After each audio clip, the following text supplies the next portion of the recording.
Happy evening. क्या हाल चाल है आप सभी लोगों के? आ जाओ जल्दी से। Am I audible? एक बार मुझे बता दीजिए बच्चों, मेरी आवाज़ आप सभी लोगों को सुनाई दे रही है? क्योंकि आवाज़ बिल्कुल दुरुस्त होगी तभी इस सेशन को बेहतरीन तरीके से आप समझ पाओगे। और जल्दी से एक बार मुझे बता दीजिए, एम आई ऑडिबल? ओके, बताना बच्चा एक बार। ठीक है, सुनाई दे रही है मेरी आवाज़? दैट्स ग्रेट, बहुत बढ़िया। तो 25 एग्ज़ाम नज़दीक आ गया, मई।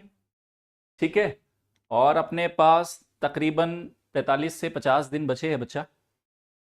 हम में से हर कोई यही सोच रहा है कि इन 45 दिन में ऐसा क्या करे, है ना, कि कुछ नया हो जाए। एक क्या कहते नहीं, एक एक बूस्टर डोज मिल जाए हमें कि तैयारी में पर डे ये लगे यार अब आ गया असली मजा, अब हमारी डायरेक्शन बिल्कुल सही है, अब हम बिल्कुल सही ट्रैक पे जा रहे हैं। तो आज का ये पूरा सेशन काफी दिनों के रिसर्च पे, आर एंड डी पे, बहुत सारे साइंटिफिक एनालिसिस बेस्ड है। इसमें कोई भी हवाबाजी नहीं है, fact based, evidence based analysis है। बस हम क्या किए, हमने बहुत सारी परतें खोल कर इस एग्जाम को, प्रीलिम्स को, मतलब यूपीएससी प्रीलिम्स को डिकोड करने की कोशिश की है मैंने और पूरी टीम ने। तो लगभग 1 सवा घंटे का ये सेशन होगा। आप तसल्ली बनाए रखना, बिल्कुल फोकस होके सुनना। कहीं भी मिस कर जाओगे तो वो जो मैं आपको मैसेज कम्युनिकेट करना चाह रहा हूं वो शायद मिस ना हो जाए। तो इसलिए आप सभी लोग एक बार बताइए, क्या सभी ठीक है? सारा मामला सही चल रहा है? जल्दी से बताओ बच्चा। हाँ, ओके, ठीक है। तो बात करते, स्टेप बाय स्टेप चलते, बिल्कुल बेसिक से चलते। हम हैं अभी यहाँ पे यूपीएससी प्रीलिम्स पे। आईएएस बनने का जो आपका सपना है वो पहला पायदान है प्रीलिम्स। एक जीएस का पेपर है 200 नंबर का और एक सी सेट का है 200 नंबर का, लेकिन ये क्वालिफाइंग है, आपको पता है। आपको 1/3 मार्क्स चाहिए। इसकी हालांकि अपनी समस्या है, उस पर भी बात करेंगे।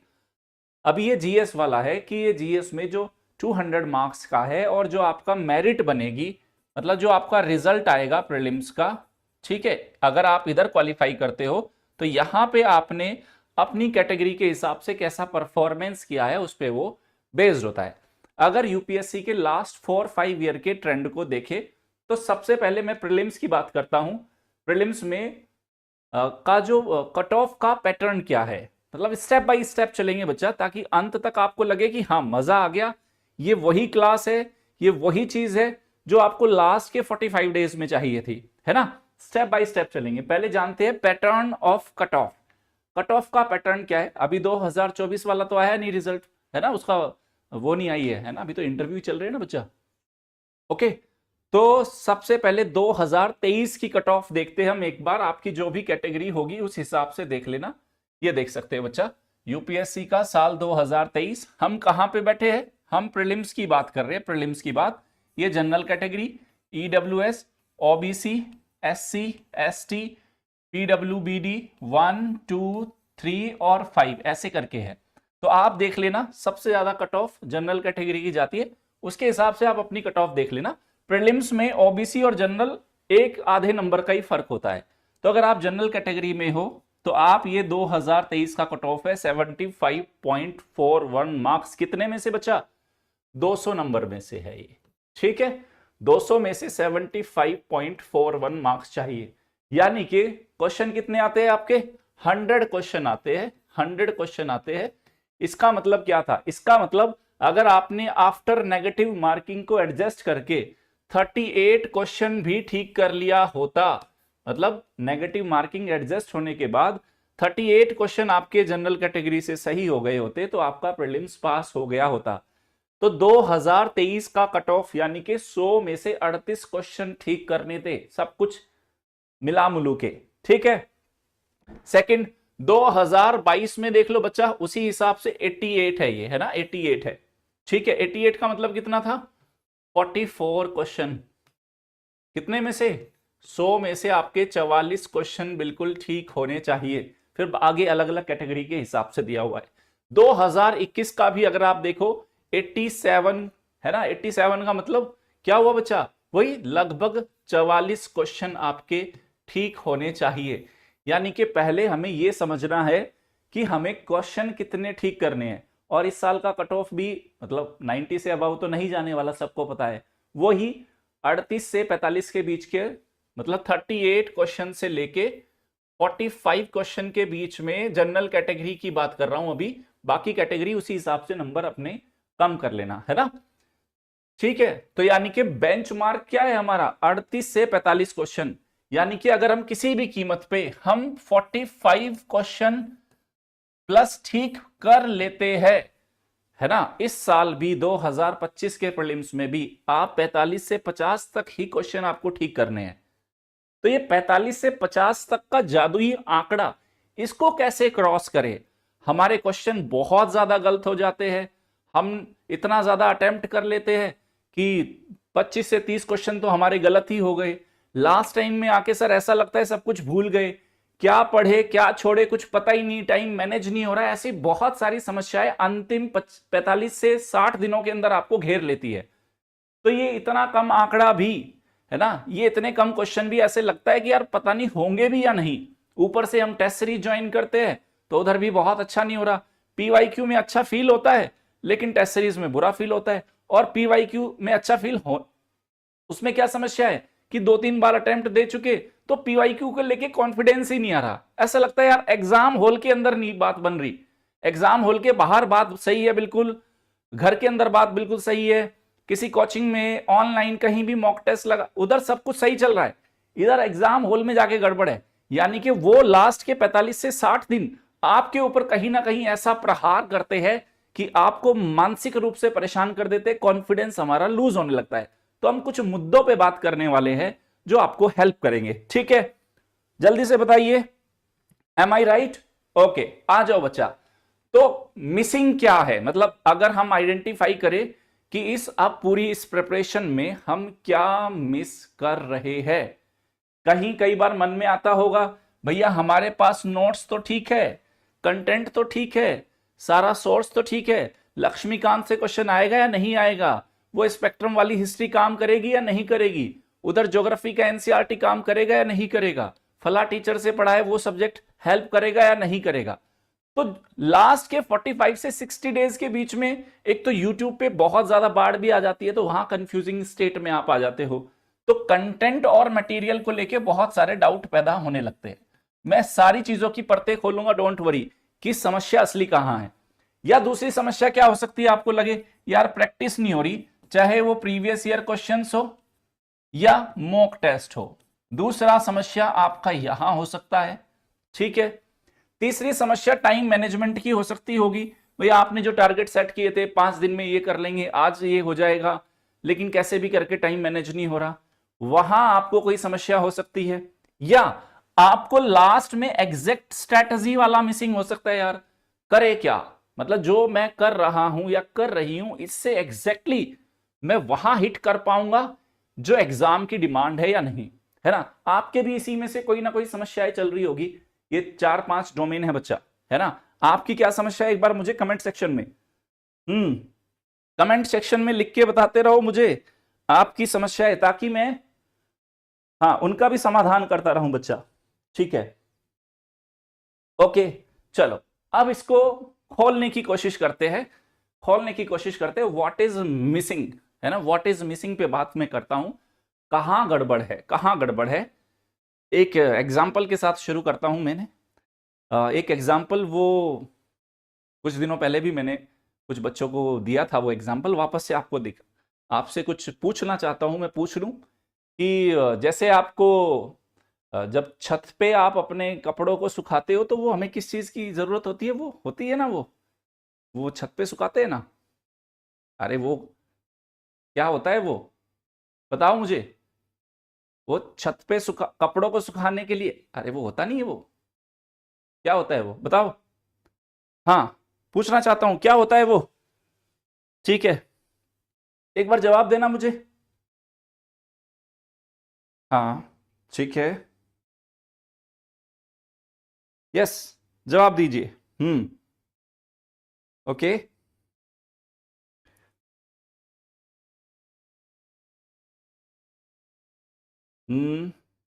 बच्चे बोल रहे सर जी रस्सी होती है, रॉप होती है। ठीक है,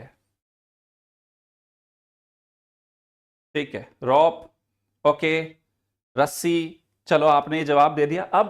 अब मैं आपसे एक बात कहूं, अब मैं आपको एक बात कहूं कि अगर रस्सी नहीं होगी तो आपके कपड़े सूखेंगे नहीं क्या? अगर रस्सी नहीं है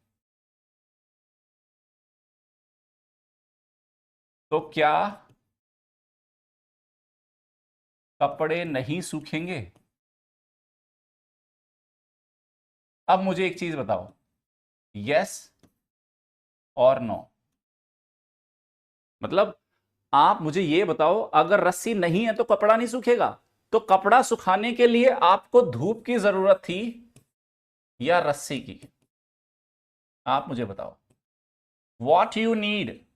भाई अगर आपको छत पे कपड़ा सुखाना है, छत पे कपड़ा सुखाना है, आपको रस्सी का रिक्वायरमेंट है या धूप का रिक्वायरमेंट है? मैं कहता हूं रस्सी नहीं है, आप अपनी छत की मंडेर पे डाल दो, रेलिंग पे डाल दो, छत के ऊपर माचा लगा के उस पे डाल दो, छत के ऊपर ऐसे ही डाल दो गिल्ले कपड़ों को। अगर धूप होगी तो सूख जाएगा, ठीक है, धूप होगी तो सूख जाएगा, यानी कि सेम मुद्दा है बच्चा, सेम मुद्दा। लेकिन क्या हुआ, जैसे ही मैंने आपके दिमाग में डाला कि छत पे सुखाने के लिए वो क्या चाहिए होती है, तो सबके दिमाग में क्या आई? रस्सी, रस्सी, है ना? क्यों? तो ऐसे ही हमारे दिमाग में बहुत सारे जाल क्रिएट कर दिए गए हैं। ये नहीं करोगे तो ये होगा, ये नहीं करोगे तो ये होगा, लास्ट मोमेंट में आपने ये कर लिया, अच्छा वो नहीं करा, अच्छा ये नहीं हुआ। तो ऐसा दिमाग के अंदर नेटवर्क बन गया है ना, तो अननेसेसरली हमने उन सारी चीजों को फोकस कर लिया जो जिनका आउटपुट उतना नहीं है। तो लास्ट के 45 से 50 डेज के अंदर हमें यह जरूर देखना है बच्चा, है ना, क्या आइडेंटिफाई करना है कि हमारे लिए धूप ज्यादा रिक्वायर्ड है या रस्सी। मतलब हम एग्जैक्टली हमें क्या चाहिए, समझ में आ गए? तो आज का ये सेशन आपको यही बताने के लिए कि आप रस्सियों के पीछे दौड़ रहे हो। अपने को किसका रिक्वायरमेंट है? अपने को सनलाइट चाहिए, बस अपने को सनलाइट चाहिए। अननेसेसरली हमें अपने आप को बहुत सारे बर्डन से फ्री रखना है। और मैं आज इस सेशन के लास्ट तक ये प्रूव कर दूंगा कि हां, हमने बहुत सारी रस्सियां पकड़ी हुई है, अब उन्हें छोड़ने का टाइम आ गया। बोलो, बताओ मुझे, ठीक है? यहां तक समझ में आया आपको? ओके,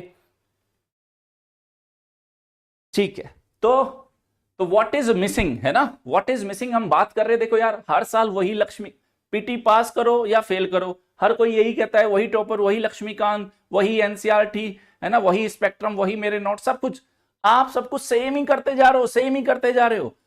आप ये फील करोगे, जिस बच्चे ने साल 2023 का पीटी दिया होगा, 2024 का पीटी दिया होगा, अब 2025 का अगर वो देने जा रहा है, तो फील करेगा 24 से 25 में यार हमने कुछ भी नया किया ही नहीं है, हम कुछ भी नया नहीं कर पाए, है ना। और 23 से जब 24 दे रहे थे, इधर हम फेल हो गए 23 में, 24 में भी फेल हो गए। ऐसा लग रहा है यार सेम ही तो कर रहे हैं, जो 23 में किया था वही 24 में कर रहे हैं, और जो 24 में कर रहे थे वही 25 के लिए कर रहे हैं। तो नया कुछ हो ही नहीं रहा, नया कुछ भी नहीं हो रहा हमारे साथ, समझ में आ गए? तो नया कुछ नहीं हो रहा, नए तरीके से चीजों को देख नहीं पा रहे, समझ नहीं पा रहे, यूपीएससी के पैटर्न को नहीं आइडेंटिफाई कर पा रहे, कहां यूपीएससी आपसे एग्जैक्ट क्या मांग रहा है, अगर वो डिकोड नहीं किया तब बड़ी समस्या है। तो 25 में भी शायद वही हो सकता है जो 24 में और 23 में हुआ है। तो अपने को अपने फेलियर को रिपीट नहीं करना, ठीक है? ये बात आई समझ में? चलो, हाँ, अपने को अपने फेलियर को रिपीट नहीं करना है। चलिए, ये बात भी हो गई यहां तक की। अब आगे चलते हैं यहां से। तो क्या करेंगे, इसमें कुछ नया करने वाले हैं हम। पहले मैं आपको दिखाता हूं, ठीक है, पेशेंस रखना। यूपीएससी देखो, यूपीएससी को कैसे, यूपीएससी का नोटिफिकेशन आएगा, आपने यूपीएससी का सिलेबस देखा, सिलेबस में आपने क्या देखा भाई, 200 नंबर का प्रीलिमिनरी एग्जाम है, तो वहां पे ये रहा पेपर 1 जीएस का होता है 200 नंबर का, है ना। हिस्ट्री को ये देखो current event of national and international importance ऐसे पूछ रहा है। अगर मैं ज्योग्राफी की बात करूं, आज मैं ज्योग्राफी की बात कर रहा हूं, Indian and world geography, physical social economic geography of India and the world, सिर्फ ये सिलेबस है, सिर्फ ये सिलेबस है। हिंदी में पढ़ लो, भारत एवं विश्व भूगोल, भारत और विश्व का प्राकृतिक सामाजिक आर्थिक भूगोल, बस इतना बोला हुआ है उसने, इतना बोला हुआ है। और एनवायरमेंट पे क्या बोला हुआ है, पर्यावरणीय परिस्थितियां, जैव विविधता, मौसम परिवर्तन संबंधी सामान्य मुद्दे जिनके लिए विशेषज्ञता की आवश्यकता नहीं है। आपने इतना सा ही सिलेबस बताया है प्रीलिम्स का, और क्वेश्चन कितना पूछ रहा है इन दो सब्जेक्ट से, 30+ क्वेश्चन। समझ गए, इतना ही बोल रहा है वो। सेम आपको मतलब यूपीएससी ने नोटिफिकेशन में सिलेबस तो जारी कर दिया, लेकिन वहां हमें कोई भी क्लैरिटी नहीं है। सेम अगर आप मेंस में चलोगे, ज्योग्राफी जीएस आप देख लो, यहां पे मेंस में विश्व के भौतिक भूगोल की विशेषताएं, विश्व भर के मुख्य प्राकृतिक संसाधनों का वितरण, विश्व के विभिन्न भागों में प्राथमिक द्वितीयक तृतीयक क्षेत्र के उद्योग, ज्वालामुखी, भूकंप, सुनामी, ऐसे ऐसे करके बोल दिया। लेकिन ऐसा, पहली बात तो यूपीएससी अगर हमें कोई किताब भी दे देता, अरे भैया जो मैंने सिलेबस दिया ये 10 किताब है, चाहे वो बोल देता 10 नहीं यार 20 पढ़ लो, हम पढ़ लेते। इसका मतलब सिलेबस क्या है, सिलेबस में वो ये सारी चीजें देके वो क्या पूछेगा क्या नहीं पूछेगा, वी डोंट नो, हमें कोई भी आइडिया नहीं है। यानी कि इस मामले में सिलेबस हमें कोई ज्यादा हेल्प नहीं कर रहा। सिलेबस क्या है बच्चा, हेल्पिंग हैंड नहीं है, हेल्प नहीं कर रहा। तो अपन क्या करेंगे फिर, हमारे पास क्या रास्ता है बताओ बच्चा। इस सिलेबस को भाई, अब हमारे पास सिलेबस से हमें कुछ भी समझ में नहीं आ रहा। ये जो सिलेबस बोला है और ये इतना डायनामिक है कि आप क्या 10 क्या 20 किताबें भी पढ़ लोगे तो भी काबू में नहीं आएगा। और ये तो एक सब्जेक्ट की बात कर रहा हूं, और प्रीलिम्स में 6 मेजर डोमेन है, तो क्या होगी हालत हमारी। ठीक है, यानी कि अब हमारे पास रास्ता क्या बचता है, हमारे पास रास्ता बचता है भैया इसने ये बोल के पिछले 15 सालों में या 20 सालों में पूछा क्या है, कि ये वाला सिलेबस उसने अगर बताया तो इस सिलेबस के बेस्ड पे उसने कौन कौन से प्रीवियस ईयर क्वेश्चंस उसने कैसे पूछे हैं। अपने को उसी से ही अब आइडिया लगेगा कि वो ये सिलेबस बोल के क्या पूछना चाहता है। यानी कि यूपीएससी डिकोड होगा तो किससे बच्चा, उसके पीवाईक्यू से। आपके पास यही रास्ता है, चाहे वो प्रीलिम्स हो चाहे मेंस हो। पहली बात तो ये समझो, यानी कि आपको पीवाईक्यू क्यों करने हैं, पीवाईक्यू को रटना नहीं है। आप में से बहुत सारे बच्चे बोलते होंगे सर 10 बार पीवाईक्यू लगा लिया अपन ने, अब तो मुझे आंसर भी रट गए, इस वाले क्वेश्चन का ए है, इस वाले का सी है, इस वाले का डी है, अब मेरे को लग रहा है पीवाईक्यू मेरे लिए यूजलेस हो चुके हैं। अपने को रटना नहीं है बच्चा, मैंने क्या बोला, इस सिलेबस को डिकोड करना है पीवाईक्यू के थ्रू। कि वो जब बात कर रहा है वाटर रिसोर्स की, तो वाटर रिसोर्स पे कितने डिफरेंट टाइप से क्वेश्चन पूछे हैं, समझ में आ गया। जब वो बात करता है वेजिटेशन की, सिलेबस में वेजिटेशन को बोला है उसने, तो उस वेजिटेशन पे वो कितना डाइवर्सिफाइड जाता है, कहां कहां तक वो क्वेश्चन पूछता है, किस डेप्थ तक क्वेश्चन पूछना है। तो हमें फिर उन्हीं चीजों को उसी तरीके से पढ़ना होगा। ठीक है, बोलो बताओ, इज दिस ओके। चलो तो आ जाओ बच्चा, मैं थोड़ा सा फिर आपको आगे लेके चलता हूं। तो इस आज तक यूपीएससी ने 2011 से 24 तक जो भी क्वेश्चन पूछे हैं, लास्ट में 15 सालों की ही बात करूंगा अभी, तो वहां पे जितना हमारा सिलेबस ओपन हुआ है पिछले 14-15 साल के पीवाईक्यूज को देख के, तो सिलेबस निकल के आता है कॉस्मोलॉजी, जियोमॉर्फोलॉजी के इन सारे टॉपिक पे पूछा है, क्लाइमेटोलॉजी के ये सारे टॉपिक है, ओशनोग्राफी के हमारे पास ये सारे टॉपिक है जिसपे उसने आज तक क्वेश्चन पूछे हैं। ओके, भारत के भूगोल पे मैप बेस्ड ये वाले क्वेश्चन आए हैं, भारत के भूगोल पे माउंटेन, ग्लेशियर और उससे संबंधित आकृतियों पर ये वाले टॉपिक से क्वेश्चन आए हैं। भारत का भूगोल में फिर इन टॉपिक से क्वेश्चन आए हैं, चट्टानों से, मिट्टी से और खनिज से। भौतिक विशेषताओं पे, जलवायु के प्रकार, वन प्रकार, मानसून पे क्वेश्चन पूछे उसने इंडिया ज्योग्राफी कह के। फिर कृषि में महत्वपूर्ण फसलें, उनका मौसम, उत्पादन, उत्पादक क्षेत्र, सिंचाई, बहुत सारी टेक्निक्स, ऐसे बहुत सारे क्वेश्चन पूछे हैं। सड़क, रेलवे, बंदरगाह, हवाई अड्डे, इन पे वो आपसे क्वेश्चन पूछ रहा है।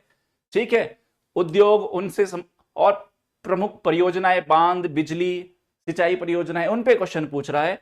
विशेषताएं क्या है विश्व भूगोल की, भौगोलिक प्राकृतिक संसाधन आ गया, पहाड़, नदियां, खाइया, महत्वपूर्ण स्थान, मानचित्र आधारित प्रश्न, महत्वपूर्ण देश, शहर, लैटिट्यूड, लॉन्गिट्यूड, उनके बॉर्डर कंट्रीज, ऐसे करके उसने पूरा आपसे क्या किया है बच्चा, ज्योग्राफी से क्वेश्चन पूछे। देखो सिलेबस में क्या बोल रहा था, सिलेबस में क्या बोला, अभी मुझे समझना, मेरा मैसेज अभी तक आप तक नहीं गया। अभी तो कहते ने जो मैं आपको बताना चाहता हूं उसका सिर्फ इंट्रोडक्टरी पार्ट चल रहा है कि आप समझो। सिलेबस में वो ये बोल रहा है बच्चा, देखो क्या बोला है सिलेबस में, भारत एवं विश्व का भूगोल, भारत और विश्व का प्राकृतिक, सामाजिक, आर्थिक भूगोल, इतना बोला है उसने प्रीलिम्स में। लेकिन पिछले 15 साल के प्रीलिम्स के क्वेश्चन को देख के अगर मैं सिलेबस बनाऊं तो यूपीएससी ने, ये सिलेबस है यूपीएससी का उन टॉपिक पे, समझ में आ गए, जो वहां उसने सिलेबस बोला और मैंने 15 साल के क्वेश्चन देख के जो सिलेबस बनाया है वो ये सिलेबस बन के आया है, समझ गए। पहला स्टेप क्या हुआ, हमें पीवाईक्यूज से अपने कंटेंट को आइडेंटिफाई करना है कि कितना जाना है, कितना पढ़ना है, क्या महत्वपूर्ण है। अब असली मुद्दा ये हो गया, सर जी इन सारे टॉपिक पे तो पिछले 15 सालों, क्या 20 साल, 25 साल, 30 साल में बहुत सारे क्वेश्चन पूछे होंगे, एम आई राइट, बोलो। हाँ चलो ठीक है, समझ पा रहे हो इस बात को।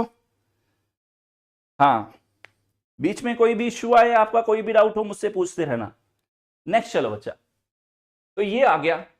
अब उसके बाद मैं पिछले कई सालों से लगातार आपको एक स्लाइड दिखा रहा हूं, समझो। ये स्लाइड भी मुझे ऐसा लगता है कि हमें बहुत ज्यादा इंसाइट नहीं दे पा रही। देखो खुद देखो, मैं आपको बताता हूं 2011 से 2023-24 तक की कहानी। भाई भूगोल और मैप से इतने क्वेश्चन आए हैं, एनवायरमेंट इकोलॉजी से इतने क्वेश्चन, 100 में से, जीएस की बात कर रहा हूं, इकोनॉमी से इतने क्वेश्चन आ रहे हैं, पॉलिटी से इतने आ रहे हैं, हिस्ट्री से इतने आ रहे हैं, साइंस एंड टेक्नोलॉजी से इतने क्वेश्चन आ रहे हैं, करंट अफेयर से इतने आ रहे हैं। लगातार पढ़ रहे हो। इसमें से मैं मेरा पार्ट निकाल लूं ज्योग्राफी एनवायरनमेंट का, तो देख लो 2024 में यहां 33 क्वेश्चन है बच्चा दोनों से, ओके। यहां पे तो 23 में 38 क्वेश्चन थे, इधर 31 क्वेश्चन थे, इधर 25 क्वेश्चन थे, किससे, सिर्फ ज्योग्राफी प्लस एनवायरनमेंट। लेकिन इससे हमें सिर्फ इतना पता चल रहा है, देखो इस एनालिसिस से हमें सिर्फ इतना पता चल रहा है कि इन जो 200 मार्क्स का पेपर है, उस 200 मार्क्स के पेपर में, या मैं कहूं वो 100 जो क्वेश्चन है, उन 100 क्वेश्चंस में वेटेज किसका ज्यादा है, ज्योग्राफी प्लस एनवायरनमेंट का वेटेज ज्यादा है, इन दोनों का भारांश ज्यादा है। सिर्फ इतना मैसेज है, इससे ज्यादा हमें कुछ नहीं पता चल रहा। पता चल रहा है क्या, बता दो आप मुझे, आप मुझे बताइए, क्या इस पूरे, चाहे आप पॉलिटी वाला टीचर बोले, हिस्ट्री वाला बोले, सिर्फ इतना पता चल रहा है कि वेटेज किसका है, ज्योग्राफी एनवायरनमेंट का ज्यादा वेटेज है। क्या इससे ज्यादा कुछ आपको मैसेज मिला इससे, बोलो बताओ, क्या इससे ज्यादा मैसेज है क्या आपके पास कोई, बताओ बच्चा।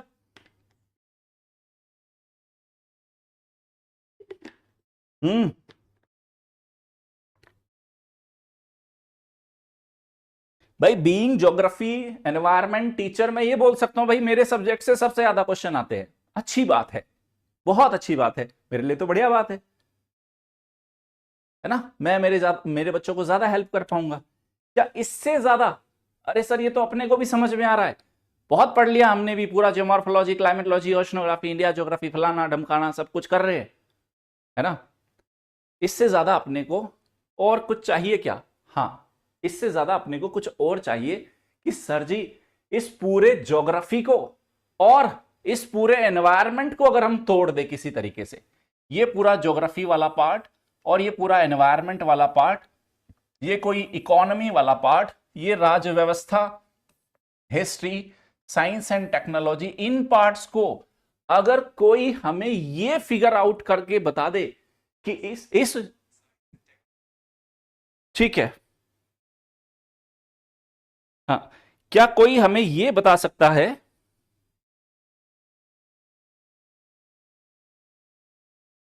कि क्या कोई ये बता देगा कि ज्योग्राफी से, एनवायरनमेंट से कहां ज्योग्राफी का तो इतना बड़ा सिलेबस है, आपने खुद ही बता दिया, उस सिलेबस में कहां फोकस करे आखिरी के 45 दिनों में, कोई रास्ता है क्या।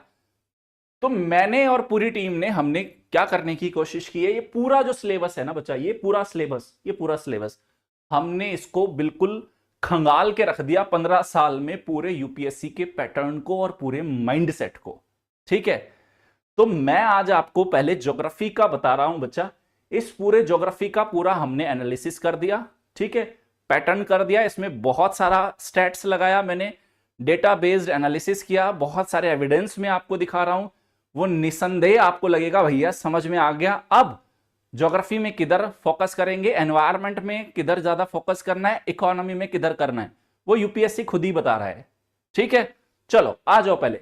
तो यूपीएससी 2011 से 24 के बीच में देखो बच्चा, ये मैंने आपको क्वेश्चन दिखाया है ज्योग्राफी के टॉपिक, वही syllabus based, cosmology, geomorphology, climatology, जलवायु विज्ञान, समुद्र विज्ञान, है ना, भू आकृति विज्ञान, वर्ल्ड ज्योग्राफी और इंडिया ज्योग्राफी।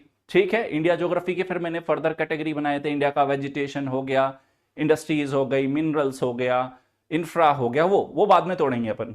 तो इसमें से आप देखो पिछले 2011 से 24 के बीच की कहानी आपके सामने है।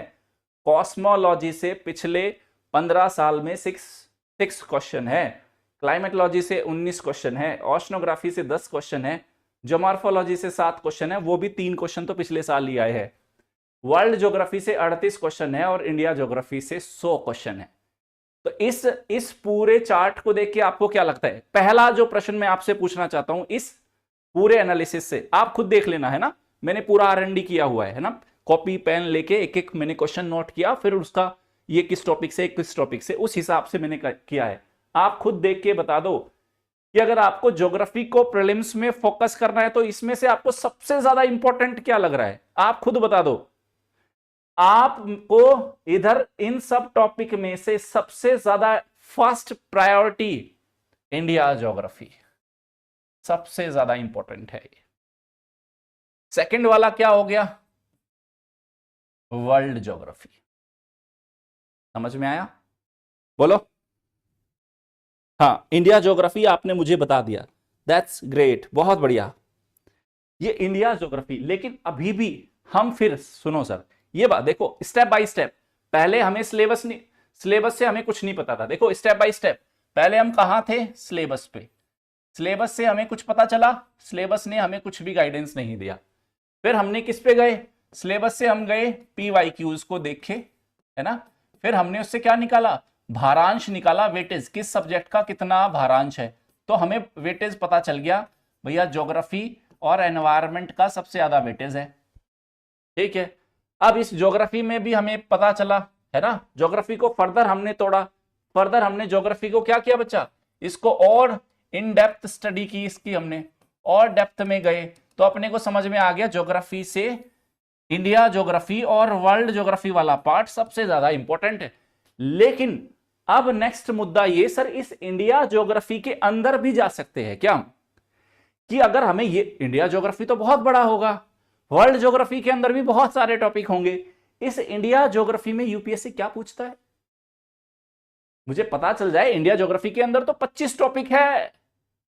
इंडिया ज्योग्राफी के अंदर वेजिटेशन है, इंडिया का पूरा रॉक सिस्टम है, इंडिया के मिनरल्स है, इंडिया का एनर्जी है, एनर्जी में भी फिर 2 तरह का परंपरागत, है ना, फिर वो नवीकरणीय भी फिर 10 तरह की हो गई। ठीक है, इंडस्ट्री एक तो है नहीं, 50 तरह की इंडस्ट्री है, खनिज एक तो है नहीं, 500 तरह के खनिज है। तो इस इंडिया ज्योग्राफी में भी आगे क्या, समझ में आ रहा है आपको?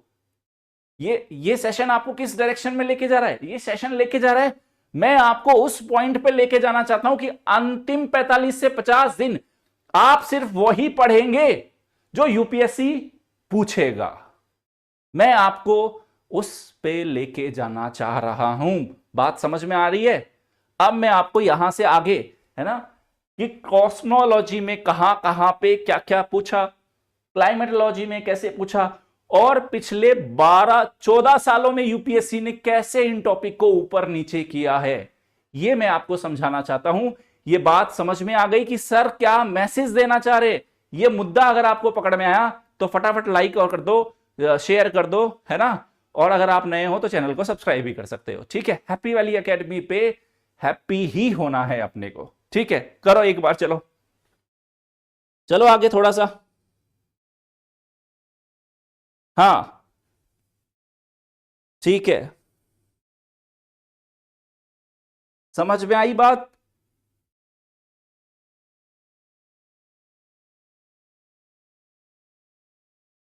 हम्म।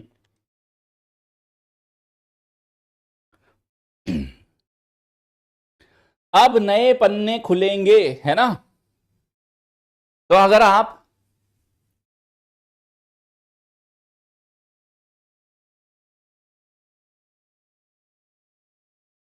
तो अगर आप यूपीएससी प्रीलिम्स 2025 को टारगेट कर रहे हो तो ये 2011 से लेके 2024 के बीच में ज्योग्राफी का, यूपीएससी का एक पूरा ट्रेंड क्या रहा है, किस सब्जेक्ट से, किस टॉपिक से कितना उसने क्वेश्चन पूछा है, उसका मैंने आपको यहां पे एक पूरा एक चार्ट दिखाया है, जिसमें आप देख सकते हो cosmology, climatology, oceanography, geomorphology, world geography और इंडिया ज्योग्राफी से यूपीएससी किस तरीके से क्वेश्चन पूछ रहा है, किस पे ज्यादा वो फोकस कर रहा है।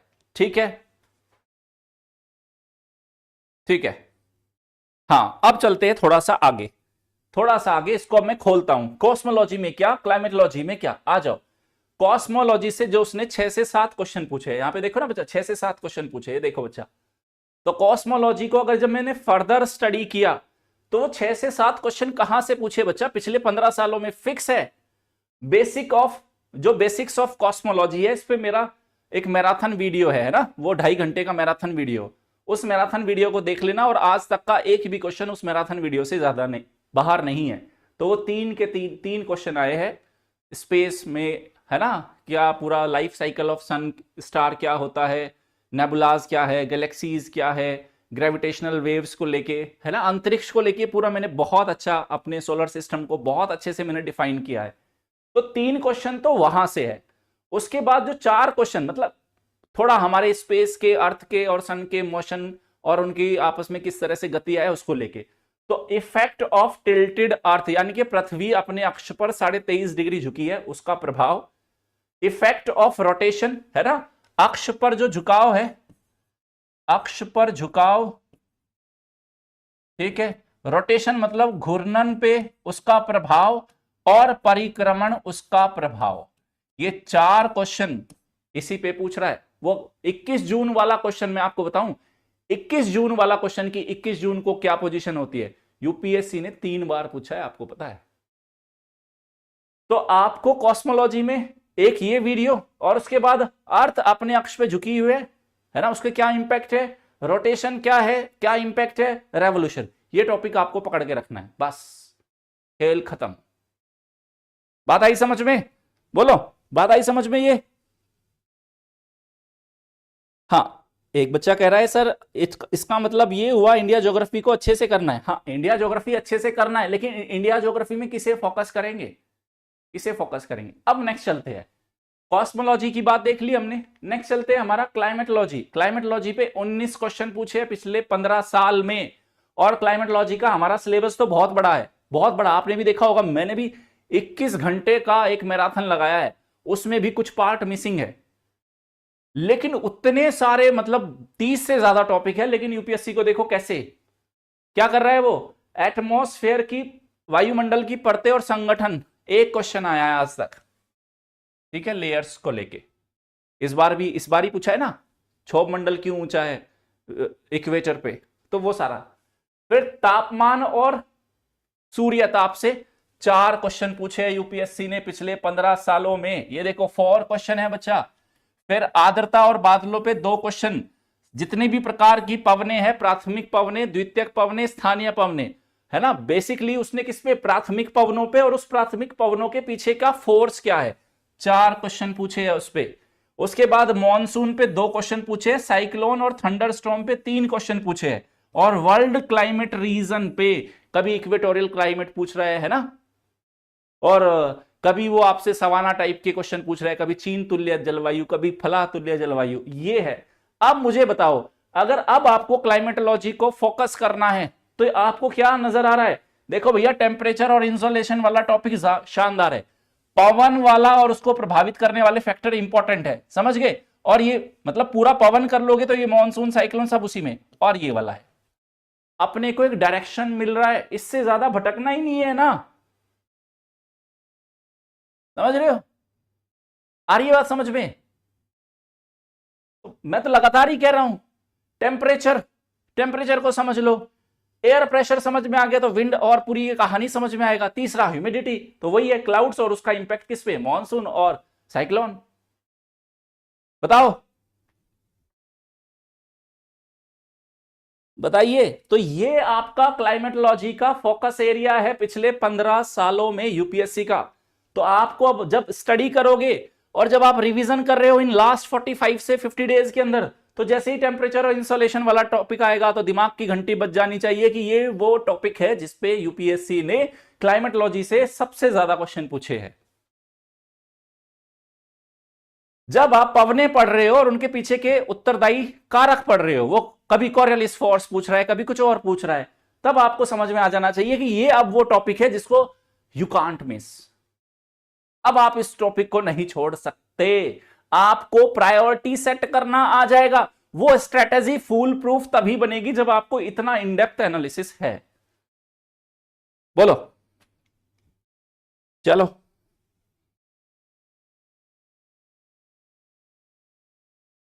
That's great. आई बात समझ में?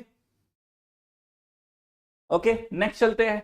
ओशनोग्राफी से 10 क्वेश्चन पूछे हैं पिछले 15 सालों में, कहां से आए हैं? Ocean temperature 2 question, water resource है ना, जल संसाधन और पृथ्वी पर है ना, लवणीय जल अलवणीय जल कई बार पूछता है, पृथ्वी में स्वच्छ जल सबसे ज्यादा ग्लेशियर्स में है, उसके बाद फिर कहां है, उस टाइप के क्वेश्चन याद आए क्या? मैंने भी पीवाईक्यूज में कराए, उस पे 3 क्वेश्चन। तो water resource distribution, ocean current पे 2 क्वेश्चन, टाइड पे 1 क्वेश्चन, और लास्ट 2-3 ईयर में उनक्लोज और इंटरनेशनल सी बेड अथॉरिटी टाइप के क्वेश्चन आए, वो करंट अफेयर में चर्चा में थे। लेकिन अगर सबसे ज्यादा देखो बच्चा, अगर आप you are targeting oceanography, you can't miss ocean temperature topic, ठीक है, you can't miss water resource and distribution. आ रही है बात समझ में? बोलो हाँ, बताइए बातें समझ में आ रही है आपको या नहीं? फिर नेक्स्ट चलते हैं। इसके बाद फिर आया ज्योमॉर्फोलॉजी पे 7 क्वेश्चन आए, जिसमें से मैंने लास्ट ईयर भी बोल दिया था कि इस बार ज्योमॉर्फोलॉजी को अच्छे से पढ़ लेना, 2-3 क्वेश्चन आ सकते, तो यूपीएससी ने पूछ भी लिया था। आ जाओ इधर। सीस्मोलॉजी पे 1 क्वेश्चन आया है, भूकंप विज्ञान, ठीक है, प्राथमिक द्वितीयक तृतीयक तरंगे और पृथ्वी के अंदर को कैसे स्टडी करने में हेल्प करता है। Evolution of earth and origin of life, पृथ्वी की उत्पत्ति और जीवन कैसे शुरू हुआ, 1 question, last 15 year. Force bring changes on earth surface, पृथ्वी के धरातल पर सतह पर परिवर्तन लाने वाले बल, अंतर्जात बल बहिर्जात बल, और वो कैसे काम करते हैं, 3 क्वेश्चन। वॉल्केनिक इरप्शन पे 1 क्वेश्चन है। वेदरिंग और इरोजन बेसिकली पार्ट तो किसका है, फोर्स उसी का ही है, तो इससे 1 क्वेश्चन है। इतना ही करना है, इससे ज्यादा अपने को जाना ही नहीं। ये मतलब ये सारी चीजें आपको दिखाने का मतलब क्या है, भैया आपको जो पढ़ना है पढ़ो, कोई दिक्कत नहीं, आने वाले 50 दिन के अंदर आप क्या करोगे, 45 दिन के अंदर क्या करोगे, लेकिन जब आप पढ़ रहे हो बच्चा, तो एक बार इन टॉपिक को फोकस कर लेना, आपके दिमाग की घंटी बज जानी चाहिए कि ये वो टॉपिक है। देखो भैया 3 क्वेश्चन आए हैं ज्योमॉर्फोलॉजी से इसी टॉपिक से, तो you can't miss that topic, उसको आपको स्पेशल फोकस देना है, ठीक है। उसके बाद फिर इंडिया ज्योग्राफी से 100 क्वेश्चन आए, 100 क्वेश्चंस फ्रॉम इंडिया ज्योग्राफी, समझ गए, सबसे ज्यादा वेटेज। तो जब मैंने इंडिया ज्योग्राफी की परतें खोली कि चलो देखते हैं कहां से क्या है, तो भारत के संसाधनों से 11 क्वेश्चन पूछे है उसने, संसाधन बेस्ड, कभी कोयले पे पूछ रहा है, कभी प्राकृतिक गैस पे, कभी कोल बेड मिथेन पे, कभी शेल गैस पे, कभी गोल्ड पे आया है, कभी यूरेनियम पे क्वेश्चन, कभी मोनेजाइट पे क्वेश्चन, कभी इल्मेनाइट पे क्वेश्चन, ड्यूटाइल पे क्वेश्चन, बेंटोनाइट पे क्वेश्चन, क्रोमाइट पे क्वेश्चन, माइनर मिनरल्स पे क्वेश्चन। तो अगर आप ये सोच रहे हो कि आपने कोयला तैयार कर लिया, आपने लोहा तैयार कर लिया और आपका मिनरल वाला टॉपिक तैयार है, नहीं है भाई। इनमें से बहुत सारे, जैसे कोल बेड मिथेन वाला हो गया, ठीक है, शेल गैस हो, ये करंट अफेयर में चर्चा में थे। गोल्ड, कोई ना कोई करंट का मुद्दा चल रहा होगा। ये जो खनिज है कहीं ना कहीं करंट में थे। तो अगर आप ये सोच के बैठे हो कि मैंने कोयला भी पढ़ लिया है ना, कोयला, कोयले के प्रकार, मैंने लोहा देख लिया और 1-2 खनिज और देख लिए, अभ्रक देख लिया, हो गया मेरा काम, नहीं, गड़बड़ है। देखो कितना डाइवर्सिफाइड टॉपिक है, तो ऐसे में जब आप रिसोर्स कर रहे हो तो साल भर का करंट अफेयर में जो भी चर्चा में ऐसा कोई संसाधन है, खनिज संसाधन, अच्छे से पकड़ लेना उसको अच्छे से। यहां यूपीएससी काफी डाइवर्सिफाइड है बच्चा, काफी डाइवर्सिफाइड है, ठीक है। ओके, नेक्स्ट क्या कहता है, इंफ्रास्ट्रक्चर पे भी। तो इंफ्रास्ट्रक्चर पे देखो सिलेबस जब हमने तोड़ा था, देखो जब मैंने सिलेबस तोड़ा, सिलेबस तो कैसे टूटा, प्रीलिम्स और मेंस के हिसाब से।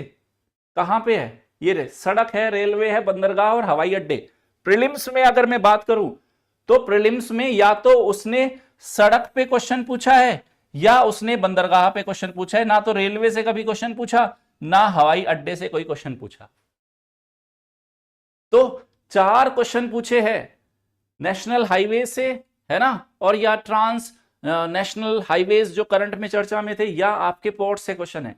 तो यहां मैंने उसका अलग से ही वेटेज दिखा दिया। ये देखो कहां, आ जाओ, इंफ्रास्ट्रक्चर से 4 ही क्वेश्चन है, या तो नेशनल हाईवेज बेस्ड क्वेश्चन है या पोर्ट्स बेस्ड क्वेश्चन है। तो आपके दिमाग में कोई भी नेशनल हाईवे वाला टॉपिक आए तो इजीली अपने को उसको स्किप नहीं करना। ये पूरा एनालिसिस आपके दिमाग में कॉन्टिन्यूअस एक घंटी बजाने के लिए मैंने बनाया है, ठीक है। बताओ यहां तक की बात समझ में आई? चले यहां से आगे, यहां से आगे चलूं क्या बच्चों? ठीक है, यहां से आगे चलते हैं अभी। अब नेक्स्ट एनालिसिस, भारत का जल संसाधन, काफी इंपॉर्टेंट टॉपिक है, 20 क्वेश्चन है बच्चा, देख लो। रिसोर्स, इंफ्रास्ट्रक्चर, वेजिटेशन से ज्यादा इंपॉर्टेंट है इंडिया का जल संसाधन। तो जब भारत का वाटर वाला टॉपिक करोगे अभी प्रीलिम्स के टाइम पे, तो 20 क्वेश्चन है, और 20 क्वेश्चन की वैरायटी देखो। कभी रिवर्स पे पूछ रहा है, इंडस है, ब्रह्मपुत्र है, गंगा है, गोदावरी है, नर्मदा है, ये 4-5 रिवर्स को ही पकड़ा है उसने। उनकी सहायक नदियों पे left hand side, right hand side coin कहां से आ रही है, कौन सी लेक, उसके बाद नदियों के ऊपर कोई टेम्पल है या हिस्टोरिकल साइट है, वाटरफॉल है, रिवर लिंक पे क्वेश्चन है, वाटर कंजर्वेशन की टेक्निक्स पे क्वेश्चन है, रिवर और उसका किस स्टेट में पूछा है, कौन से स्टेट में जा रही है, ओरिजिन ऑफ रिवर। तो जब हम रिवर वाला टॉपिक तैयार कर रहे होंगे तो उस टॉपिक को हमें इतने डायमेंशन से तैयार करना है बच्चा। रिवर्स के ऊपर अपने को टेम्पल्स भी ध्यान रखने हैं, वाटरफॉल्स भी, कौन कौन से रिवर लिंक चर्चा में है अपने को देखने हैं, हाल फिलहाल में साल 1.5 साल में कोई वाटर कंजर्वेशन की टेक्निक चर्चा में आई है वो भी आपको नजर में रखनी है। करंट अफेयर में कोई ऐसी रिवर थी जो किसी स्टेट में लेके उसका मुद्दा चल रहा था, तो रिवर और स्टेट ये याद रखना, तभी ये आपका टॉपिक कंप्लीट है। और ध्यान रखना वाटर रिसोर्स पे यूपीएससी ने 20 क्वेश्चन पूछा है, तो इंडिया ज्योग्राफी जब पढ़ रहे होंगे तो वाटर वाला मुद्दा जबरदस्त मुद्दा है, ठीक। चलो आ जाओ, ठीक है। रिसोर्स हो गया इंडिया का, इंफ्रास्ट्रक्चर हो गया, वाटर हो गया। अब आ जाते हैं इंडिया का वेजिटेशन। भारत की वनस्पति पे किस टाइप के क्वेश्चन पूछे है उसने। देखो बच्चा, कभी उसने मोरिंगा पे क्वेश्चन पूछा है, कभी उसने कटहल जैक फ्रूट पे क्वेश्चन पूछा है, कभी पाम पे पूछ रहा है, कभी मैंग्रोव पे पूछ रहा है, लिविंग रूट्स ब्रिज है जो है ना, जो पेड़ पौधों के द्वारा लिविंग रूट्स ब्रिज वाला मेघालय वाला क्वेश्चन मैंने कराया हुआ है। कभी ट्रॉपिकल वेट एवरग्रीन कहां मिलती है, उष्णकटिबंधीय आर्द्र सदाबहार वन किधर है, डोमिनेंट फॉरेस्ट टाइप इंडिया का कौन सा है, वेजिटेशन ऑफ हिमालय कहां है, देश के अलग अलग हिस्सों की प्रायद्वीपीय भारत की वेजिटेशन कैसी है ना। तो क्या कह रहा है, रीजन एंड वेजिटेशन, क्षेत्र और वहां कैसी वनस्पति है, इंपॉर्टेंट टॉपिक है बच्चा। 9 क्वेश्चन आए हैं इससे, बात बराबर। अब नेक्स्ट चलते हैं इंडिया। इंडिया में अगर आप जब एग्रीकल्चर वाला मुद्दा आएगा बच्चा, एग्रीकल्चर, इरिगेशन और स्कीम्स, 23 क्वेश्चन, आप समझ गए बच्चा। अगर इंडिया ज्योग्राफी का आप सब्जेक्ट का टॉपिक वाइज अंदर जाओ तो सबसे ज्यादा क्वेश्चन ही उसने एग्रीकल्चर पे पूछे हैं। कृषि और सिंचाई से संबंधित सरकारी योजनाएं, तो वो कहता है डिफरेंट क्रॉप्स पे क्वेश्चन पूछे, कभी मक्का पे पूछा, कभी गन्ने पे पूछा, कभी मटर फैमिली से पूछा। रबी, खरीफ और जायद में मैक्सिमम क्वेश्चन यूपीएससी ने खरीफ पे पूछे हैं। खरीफ की फसल कौन है, कब उगती है, कैसी कैसी है। चाय पे क्वेश्चन पूछा, चीनी उद्योग पे क्वेश्चन पूछा, फसल उनका एमएसपी है ना, सपोर्ट प्राइस है जो उनका, कोई फसल का ग्लोबल वार्मिंग पोटेंशियल कितना है, उसका उसमें क्या योगदान है ग्लोबल वार्मिंग में, कौन सी फसल ज्यादा वाटर एफिशिएंट है, ठीक है, बीज पे, सीड विलेज के कंसेप्ट पे, ड्रिप इरिगेशन पे, जीरो टिलेज पे, क्रॉप का एक्सपोर्ट और इंपोर्ट, किन फसलों को हम भेजते हैं, किनका हम आयात कर रहे हैं, किसको हम निर्यात कर रहे हैं, इको फ्रेंडली एग्रीकल्चर के कंसेप्ट पे क्वेश्चन पूछा है, कृषि के अंदर इन्वेस्टमेंट के कौन कौन सी योजनाएं चली है सरकार की और अन्य योजनाएं, समझ गए। तो हम जब एग्रीकल्चर वाला टॉपिक पढ़ रहे हैं तो एग्रीकल्चर वाले टॉपिक को सिर्फ हम इतना मत सोचे कि कौन सी फसल और कैसी क्लाइमेटिक कंडीशन, रबी फसल, खरीफ फसल और जायद फसल कर ली, नहीं भाई, किन फसलों के एमएसपी पे क्वेश्चन आ रहा है, फसलों के एक्सपोर्ट इंपोर्ट पे क्वेश्चन आ रहा है, ड्रिप या इरिगेशन की टेक्नोलॉजी पे क्वेश्चन आ रहा है, कोई नई कंसेप्ट है उस पे क्वेश्चन आ रहा है, उन क्रॉप्स को वो क्लाइमेट चेंज से जोड़ के क्वेश्चन पूछ रहा है। तो आप जब उन कृषिगत मुद्दों को पढ़े, सबसे बड़ा वेटेज है भाई, सबसे बड़ा वेटेज एग्रीकल्चर, इरिगेशन और उस क्षेत्र से जुड़ी हुई स्कीम, और क्वेश्चन पेपर उठा के पिछले 15 सालों के देख लेना बच्चा। इस सेशन का एकमात्र उद्देश्य यही है कि मेरे लिए यह इंपॉर्टेंट नहीं है कि इंडिया ज्योग्राफी से 100 क्वेश्चन आए, मेरे लिए यह इंपॉर्टेंट था कि इंडिया ज्योग्राफी से अगर ये 100 क्वेश्चन आए तो मुझे पता हो कि कृषि और सिंचाई से सबसे ज्यादा क्वेश्चन है, समझ गए। उसके बाद सेकंड इंपॉर्टेंट टॉपिक था, क्या था, जल संसाधन से क्वेश्चन है, ठीक है। तीसरा इंपॉर्टेंट टॉपिक हमारे लिए क्या था बच्चा, जो आपके खनिज संसाधनों से क्वेश्चन है, ये हमें पता होना चाहिए और हर सब्जेक्ट में पता होना चाहिए, चाहे वो पॉलिटी हो, चाहे इकोनॉमी हो, चाहे हिस्ट्री हो, साइंस एंड टेक्नोलॉजी हो, एनवायरमेंट हो, हर सब्जेक्ट को जब तक ऐसे नहीं तोड़ेंगे तब तक आने वाले 45 से 50 दिनों में हम वो नहीं कर पाएंगे जो हमें 15 से 20 या 25 नंबर की एक एक्स्ट्रा ग्रोथ दे, एक एक्स्ट्रा वेटेज दे, पढ़ाई में कॉन्फिडेंस दे। ये मेन ऑब्जेक्टिव है इस सेशन का, बताओ।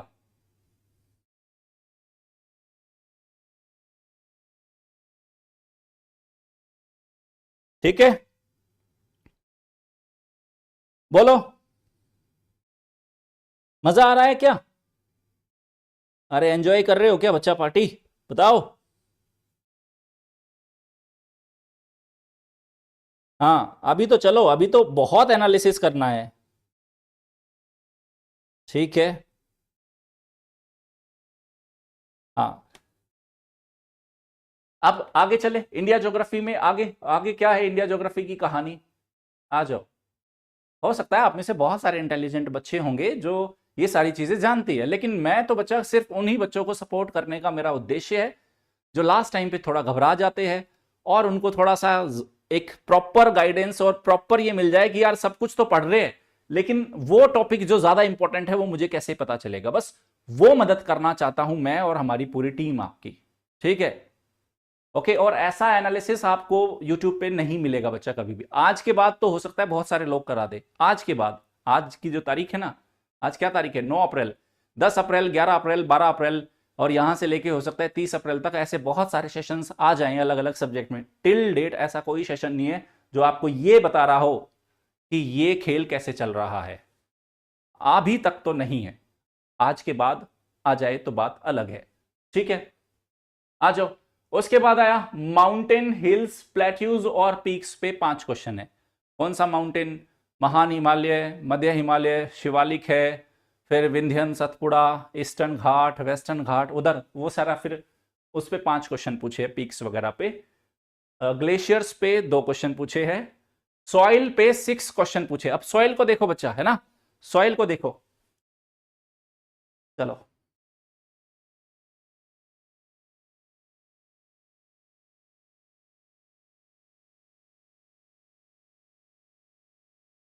ठीक है। आवाज का तो कोई इश्यू नहीं है ना, एक बच्चे ने मैसेज किया कि सर आवाज नहीं आ रही, एक सेकेंड। वॉइस का कोई इश्यू है किसी को? एक बार बता दो मुझे।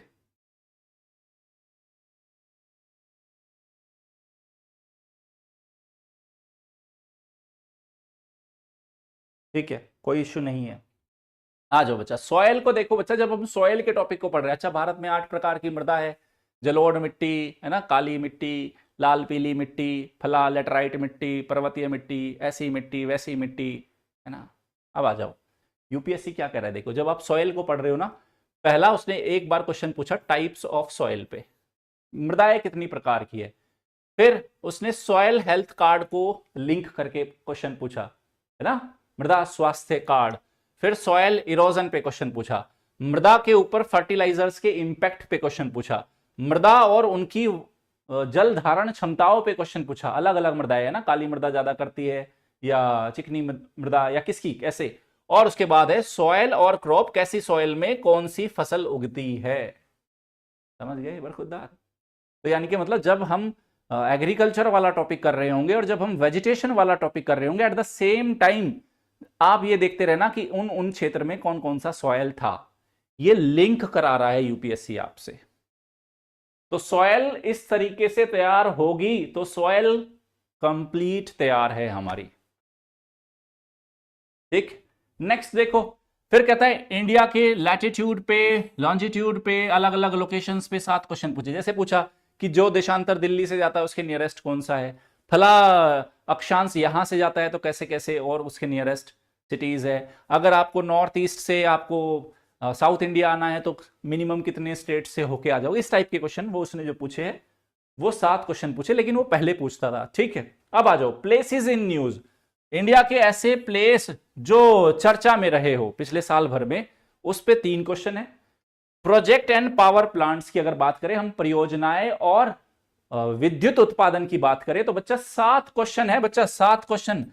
लेकिन आपको जान के ताज्जुब होगा कि ये 7 क्वेश्चन या तो उसने सोलर पावर प्रोजेक्ट से पूछे हैं, या न्यूक्लियर पावर से पूछे हैं, या उसने थर्मल से पूछा है। उसने विंड से क्वेश्चन नहीं पूछा, उसने हाइड्रो इलेक्ट्रिसिटी प्रोजेक्ट से क्वेश्चन नहीं पूछा, और भी और जितने हमारे दिमाग में एक पैनिक वाले हो गए कि यार रिन्यूएबल एनर्जी पे बायोमास तैयार नहीं हुआ, बायोमास एनर्जी तैयार नहीं हुआ, मुझे तो फला तैयार नहीं हुआ, नहीं है। या तो सोलर पे क्वेश्चन है मैक्सिमम, इस इन 7 क्वेश्चन में से भी 3 से 4 क्वेश्चन सोलर पे ही है। तो सोलर एनर्जी इंपॉर्टेंट है। लास्ट 1 ईयर के करंट अफेयर में पूरा सोलर एनर्जी क्या रहा, इंडिया का टारगेट्स क्या है, उसको घुमा देना एक बार। 7 क्वेश्चन है यहाँ पे। उसके बाद कहता है फॉरेस्ट कवर पे एक क्वेश्चन, वो जब कभी वो India state of forest report आ जाती है, इस साल वाली मैंने आपको कराई दी, तो उस पर एक क्वेश्चन है। उसके बाद कहता है ह्यूमन ज्योग्राफी पे उसने क्या पूछा है, ट्राइब्स एंड कम्युनिटी पे 2 क्वेश्चन पूछे हैं। किस किस क्षेत्र में कौन सी ट्राइब और कम्युनिटी है, 2 क्वेश्चन है इस पे। समझ में आ रही है बात? तो ये जो 100 क्वेश्चन की कहानी थी, मतलब ये 100 क्वेश्चन जो है बच्चा, ये 100 क्वेश्चन थे ना, ये वाला, इस 100 क्वेश्चन में अगर अपने को टारगेट करना है एग्रीकल्चर, इरिगेशन, वाटर रिसोर्स, खनिज, और ये अपना सॉइल वाला, ठीक है, और 1-2 टॉपिक, ये आपके बिल्कुल हाईलाइटेड एरिया है मेरा। इसका देखो यहां एक गड़बड़ मत करना, मिसअंडरस्टैंडिंग कहीं भी हो सकती है। मेरा ये सब बताने का उद्देश्य ये नहीं कि बाकी मत पढ़ो, सब पढ़ो, लेकिन जब पढ़ो तो किनको ज्यादा फोकस करना है ये पता होना जरूरी है। कहीं हम गलत डायरेक्शन में तो नहीं दौड़ रहे। पूरा इंडिया का मैप बना दिया, हाइड्रो इलेक्ट्रिसिटी प्रोजेक्ट पूरे इंडिया के बना दिए, मैप बना के उसको रटे जा रहे हो, 2 घंटे तक याद ही नहीं हो रहा। नहीं पूछा भाई, अब उतना रिस्क तो लेना पड़ेगा भाई, है ना, उतना रिस्क लेना पड़ेगा। अरे सर इस बार भी पूछ लिया तो, आज तक नहीं पूछा इस बार पूछ लिया तो उस तो के चक्कर में तो सब कुछ खेल बिगड़ जाएगा भाई। उस तो का किसी के पास कोई जवाब नहीं है। हाँ, हम पैटर्न को देख के बता सकते हैं। अब उस तोतो पे भी आऊंगा, है ना, उस तोतो पे भी आऊंगा। ये हो गया तो, नहीं हुआ तो, इसी बार हो गया तो, मेरा तो आखिरी है, मेरा तो सेकंड लास्ट है, मेरे साथ ही हो गया तो, है ना, उस तोतो का भी मेरे पास जवाब है। टेंशन ना करो, आज सारे समस्याओं का समाधान लेके आया हूं मैं। ठीक है, हाँ, सारा समाधान है आज मेरे पास। चले, हाँ, आपके उस तोतो का भी जवाब दूंगा मैं आपको, डोंट वरी। वो जो आपके दिमाग में चल रहा है ना तो, हम्म,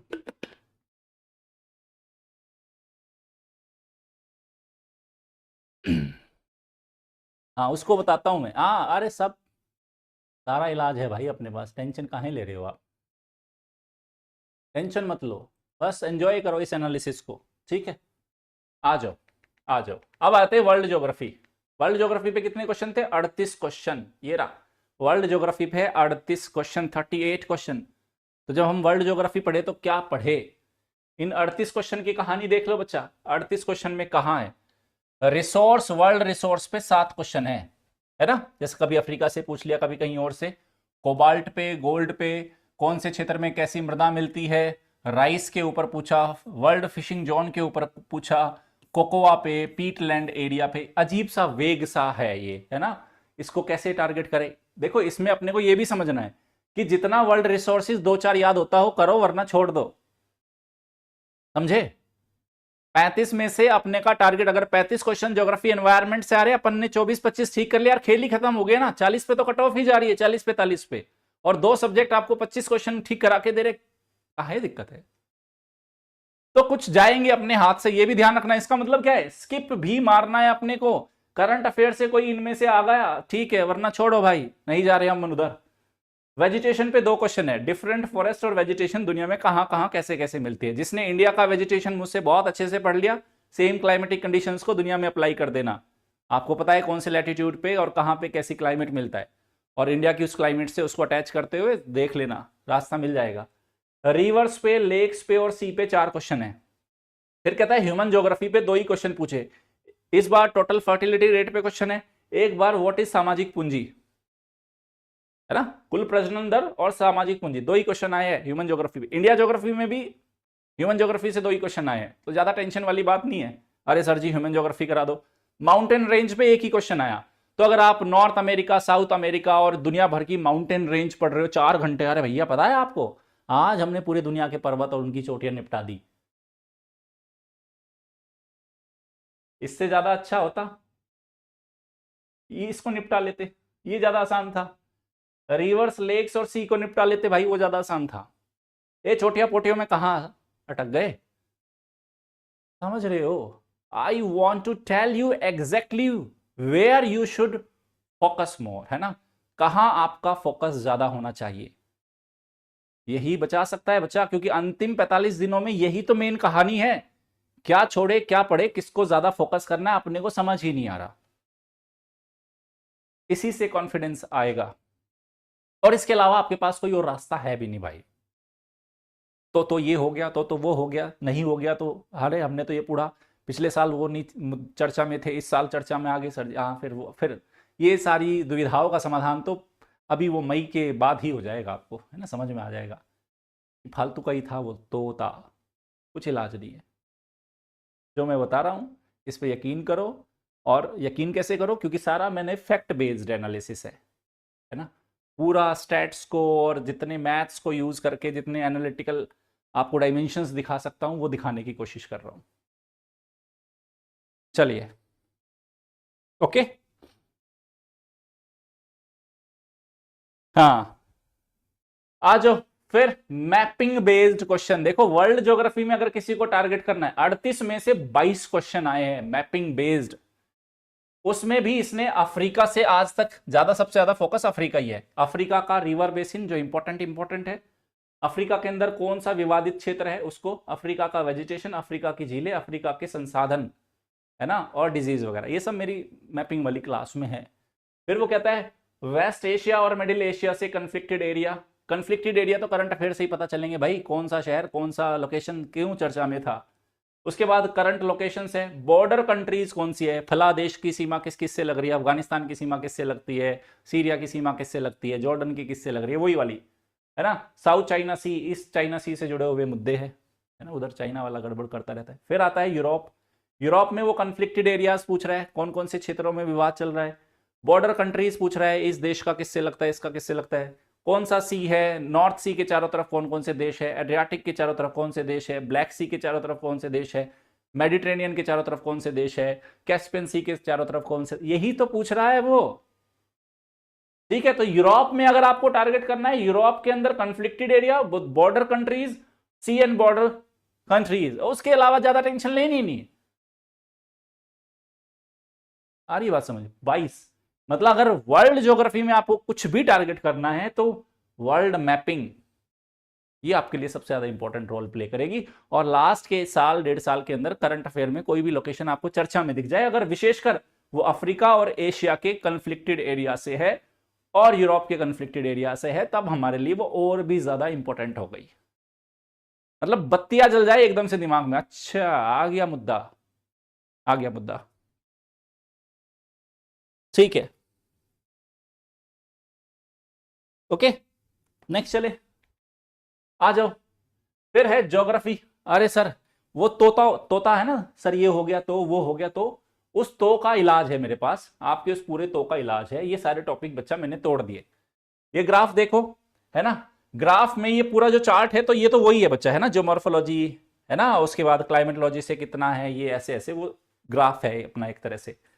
तो ज्योमॉर्फोलॉजी, क्लाइमेटोलॉजी, ओशनोग्राफी, इंडिया, आईजी का मतलब India geography, map based question, mountain, glaciers, India का रॉक, सॉयल, मिनरल से, रिवर, लेक से क्वेश्चन है इंडिया का, लोकेशन और क्लाइमेट से क्वेश्चन है इंडिया का, एग्रीकल्चर से क्वेश्चन है, इंफ्रास्ट्रक्चर से क्वेश्चन है इंडिया का, इंडस्ट्री से क्वेश्चन है, ज्योग्राफिकल लोकेशन, वर्ल्ड ज्योग्राफी में ज्योग्राफिकल लोकेशन है, वर्ल्ड ज्योग्राफी का मैप बेस्ड क्वेश्चन है। अब इसमें 2-3 चीजें देखनी है बच्चा, ठीक है, 2-3 चीजें कलर देखने हैं आपको, कि अगर किसी भी साल यूपीएससी क्वेश्चन पूछ रहा है तो आज तक अगर पिछले 15 सालों का एनालिसिस करे, लास्ट 15 ईयर का, तो वो ये दिखा रखा है कि ज्योमॉर्फोलॉजी कहां स्टैंड कर रहा है, ठीक है, क्लाइमेटोलॉजी कहां स्टैंड कर रहा है, ठीक है, ये अपन ने कर ही लिया। अब ये यहां पे लिखा है मैंने L3Y, L3Y का मतलब लास्ट 3 ईयर में क्या परिवर्तन हुआ, लास्ट 3 ईयर, है ना, लास्ट 3 ईयर, ओके, ये है लास्ट 3 ईयर में क्या बदलाव देखने को मिले आपको, लास्ट 3 ईयर, ठीक है, लास्ट 3 ईयर में आप क्या पोजीशन है आपकी, लास्ट 3 ईयर।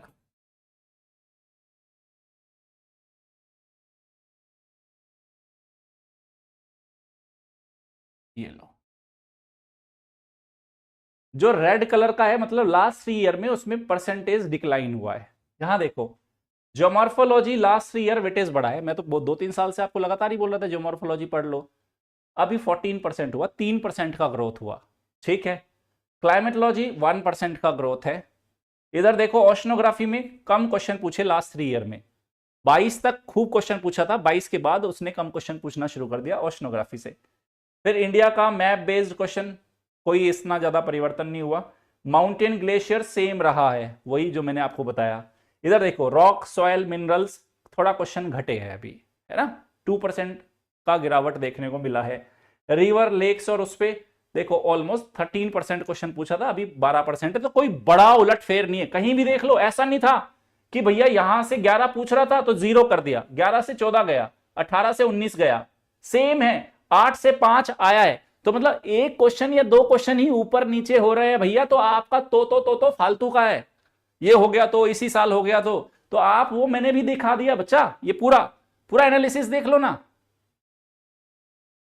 ठीक है, इसलिए घबराने वाली बात नहीं है। आ जाओ, फिर आ जाओ इंफ्रास्ट्रक्चर पे, 3% से 7% हुआ, क्वेश्चन ही वो 7 क्वेश्चन पूछे उसने। फिर ये इंडस्ट्री छोड़ भी दोगे तो कुछ नहीं, फर्क नहीं पड़ता। वर्ल्ड ज्योग्राफी में ये देखो, यहां बड़ा, मैंने आपको जैसे बोला मैपिंग बेस्ड क्वेश्चन बढ़ा दिए उसने, 3 गुना कर दिए पिछले 3-4 साल के अंदर। और इधर देख लो बच्चा, ये देखो, तो वर्ल्ड ज्योग्राफी जो मैं आपको दिखा रहा हूं वो इंपॉर्टेंट है, समझो उसको। मैं आपको वाटर रिसोर्स की बात कर रहा हूं, इंपॉर्टेंट है, एग्रीकल्चर इंपॉर्टेंट था, है, रहेगा। अगर परिवर्तन हुआ तो थोड़ा बहुत ही ऊपर नीचे हुआ, 4 क्वेश्चन से 3 हो गए, ऐसा नहीं था कि एग्रीकल्चर से इस बार 4 से यूपीएससी 0 कर देगा, वो नहीं कर रहा यार। मतलब ये साइंस, ये डेटा, और ये तो यही कर रहा है। आपके पास इससे अच्छी कोई टेक्निक है तो लगा के देख लो भाई, मुझे जितना था मैंने पूरा डेटा एनालिसिस किया, पूरा पैटर्न एनालिसिस किया, तो आपके सारे डाउट का ये सोल्यूशन है मेरे पास। अब यार उतना तो बिल्कुल रिस्क लेना ही पड़ेगा, बोलो, बताइए, आवाज आ रही है? आवाज आ तो रही है?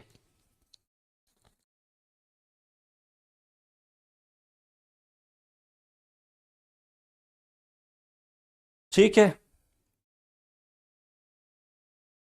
ये देख लो बच्चा, ठीक, तो आपको ऐसा ही एनालिसिस करना है। देखो ज्योग्राफी वाला ये एनालिसिस मैंने आपको करके दे दिया, ठीक है। ऑल्दो इसमें टाइम लगा, मुझे भी 4-5 दिन लग गए काफी क्वेश्चन देखना, फिर उसको लास्ट 3 ईयर के पैटर्न को थोड़ा सा ऊपर नीचे देखना।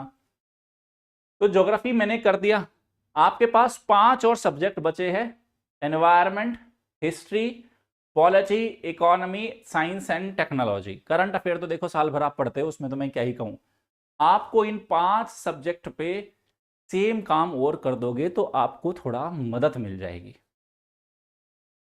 ठीक है। बताओ, कहानी आई समझ में आपको? हाँ ठीक है, दैट्स ग्रेट। समझ गए मतलब आप जो मैं मैसेज देना चाह रहा हूं। अब आप मुझे बताओ, आपको समझ में आया? ये नए तरीके से देखना और समझाने की एक कोशिश थी, क्योंकि ये मेरे लिए भी बीइंग अ टीचर एक चैलेंजिंग टास्क रहता है बच्चा, कि बच्चों को किधर ज़्यादा फोकस कराए, तो उसका प्रयास है। और सब कुछ fact based, science based analysis किया है मैंने अपनी ओर से, इसमें एक भी इनपुट नया नहीं डाला बच्चा। जो मुझे वो आंकड़े कह रहे हैं उन्हीं आंकड़ों को स्टडी करके मैंने सिर्फ आपको दिखाने की कोशिश की है। इसको मानना ना मानना, समझना, ये सब आपके ऊपर डिपेंड करेगा, ठीक है। ये बस मैं आपको एक रास्ता दिखाना चाह रहा हूं ताकि 45-50 दिन अच्छे से हमारे सदुपयोग हो, थोड़ा कॉन्फिडेंस लेवल बढ़ जाए, अपने को पता चल जाए कि प्रायोरिटी हमारी क्या है, किसे मतलब पढ़ो सब कुछ, लेकिन जब इन टॉपिक को पढ़ रहे हो जो जिस तरह से मैंने बताया, तो वहां थोड़ा सा एक्स्ट्रा फोकस दे देना, इससे बच जाओगे आप। अब आपको देखो एक चीज बताओ, जैसे मैंने बोला इंडिया ज्योग्राफी में एग्रीकल्चर सबसे ज्यादा इंपॉर्टेंट है। अब आप एक चीज बताओ, क्या आपकी प्रायोरिटी लिस्ट में एंटायर इंडिया ज्योग्राफी में एग्रीकल्चर सबसे ऊपर था क्या? ईमानदारी से बताना, आप मुझे ईमानदारी से बता दो बच्चा, क्या अभी तक जब आप इंडिया ज्योग्राफी पढ़ रहे थे और जब आप सारी चीजें कर रहे थे, क्या आपको यह पता था क्या कि एग्रीकल्चर सबसे ज्यादा इंपॉर्टेंट टॉपिक है? बता दो मुझे, नंबर 1 पे था क्या? ये नंबर 1 पे था क्या एग्रीकल्चर? और एग्रीकल्चर के बाद दूसरा अगर पॉइंट था तो वो इंडिया का वाटर रिसोर्स है। ये आपको पता था क्या? मेरा उद्देश्य, जो मैं मैसेज देना चाह रहा हूं, ये क्लैरिटी लेके आना चाह रहा हूं मैं। आप ईमानदारी से बताना, आप मुझे बोलो।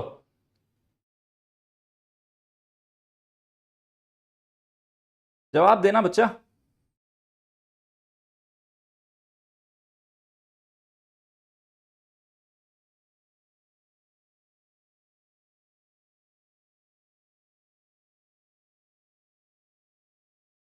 ठीक है, जो समझदार बच्चे होंगे, जो संजीदा बच्चे होंगे, जिनको अभी अपने अंतिम दिनों के महत्व का पता है, वो समझ गए होंगे कि मामला किधर जा रहा है।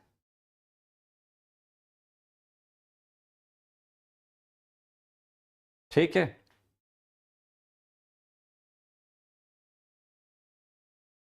तो पढ़ना आपको ही है, मैं सिर्फ आपको एक दिशा देना चाह रहा हूं, आपका समय बचाना चाह रहा हूं। इसीलिए मैंने बोला कि वो 15 से 20, मैं इसलिए बोल रहा था अगर 2-3 सब्जेक्ट के भी कर लोगे तो 15 से 20 मार्क्स बढ़ जाएंगे, और अगर आपने सबका कर लिया तो 20 से 25 या उससे ज्यादा मार्क्स भी, मतलब 20 से 30 के बीच में आप अपने मार्क्स को बढ़ा सकते हो।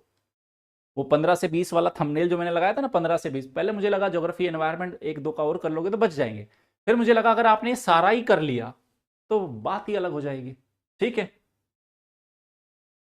ठीक है, ओके। अब आप बोलोगे सर जी अपन के पास तो टाइम कम है, तो यार इस काम में मेहनत लगती है। इसका एक सॉल्यूशन निकाला है मैंने, वो बच्चे जो सीरियस बच्चे हैं और जो थोड़ा सा एक्स्ट्रा इंसाइट चाहते हैं उनके लिए ये पूरा, हमने जितने सारे सब्जेक्ट है ना बच्चा, ये environment, history, polity, economy, science and technology, इस पे पूरा ऐसा एनालिसिस पूरी टीम बैकएंड से तैयार कर रही है। तो लास्ट 45 डेज के अंदर 20 से 25 मार्क्स को और बढ़ाने में आपकी हम हेल्प कर पाए, उसलिए ये कोर्स भी बनाया मैंने बहुत कम दामों में, इसलिए फ्री में चीज़ें यूजलेस हो जाती है बच्चा। अब इसके पीछे मेहनत भी लग रही है, टाइम भी लग रहा है, तो बहुत नॉमिनल प्राइस भी रखा है। अगर आप चाहते हो कि ये सारे आपको मिले, ये तो हो गया बच्चा, सेम मिलेगा, जो पेड क्लास में जाएगा वो सेम क्लास मिलेगी उसको। अगर आप खुद से कर लो बहुत अच्छा, जिसको लगता है आपका टाइम इंपॉर्टेंट है तो ये पांचों बाकी जो बचे हैं, एनवायरनमेंट, हिस्ट्री, पॉलिटी, इकोनॉमी और साइंस टेक, इस पे हम आपकी मदद कर देंगे। ये कोर्स है हैप्पी वैली एकेडमी के ऊपर अवेलेबल भी है। जो क्लासेस होगी इसकी शुरू, जो पहली क्लास है, एक तो आज वाली होगी बच्चा, एक क्लास होगी 15 अप्रैल को, ठीक है। इनमें से कोई टॉपिक पकड़ लेंगे हम, एक 16 को, एक 17 को, एक 18 को और एक 19 को, बस 6 क्लास है बच्चा, जिसमें एक आपकी हो चुकी है। तो ये वही है 6 डेज प्रीलिम बूस्टर बैच है, जिसमें हम आपको उस पूरे ट्रेंड को आइडेंटिफाई करने में हेल्प करेंगे। 2-2 घंटे का सेशन होगा, ऐसा नहीं कि हम आपको पूरे दिन लेके बैठे। जिसको लगता है कि हाँ आपको ये मदद चाहिए तो आप आ जाना हैप्पी वैली एकेडमी ऐप पे। कोर्स आपके लिए अभी से अवेलेबल है, आप ऐप डाउनलोड कर लेना, और कोई भी किसी भी तरह का डाउट हो तो ये 2 नंबर दिए गए हैं, इनमें से किसी पे भी आप कॉल कर लेना, ठीक है गाइज। तो हैप्पी वैली एकेडमी ऐप आप गूगल प्ले स्टोर पे जाके डाउनलोड कर लेना। आपको पीडीएफ चाहिए, पेड कोर्सेज चाहिए, सब आपको यहाँ पे मिल जाएंगे। अगर आप एक टेस्ट सीरीज को खोज रहे हो अभी भी यूपीएससी प्रीलिम्स 2025 के लिए, तो ये हमारी एक टेस्ट सीरीज है, आप इसे भी ले सकते हो। और 2026, 27, 28 के लिए हमारा संजीवनी बैच है हैप्पी 20 कोर के साथ, आप ले सकते हो इसको। ओके, तो फाउंडेशन जीएस कोर्स है, foundation plus optional plus answer writing के साथ है, फीस आपके सामने है। ज्योग्राफी ऑप्शनल है, हिस्ट्री ऑप्शनल है, कुछ मॉड्यूल कोर्सेज भी है, disaster management, world history, ethics और आंसर राइटिंग के बैच, आप इन्हें भी ज्वाइन कर सकते हो। आज के लिए बस इतना ही। उम्मीद करता हूं आपको ये सेशन पसंद आया होगा और आपको हेल्प करेगा। अच्छे से इसको एनालाइज करना, चीजें बदल जाएगी, एनर्जी फोकस हो जाएगी, आपको कॉन्फिडेंस लेवल बढ़ जाएगा। बस इतना ही। Bye bye, best of luck.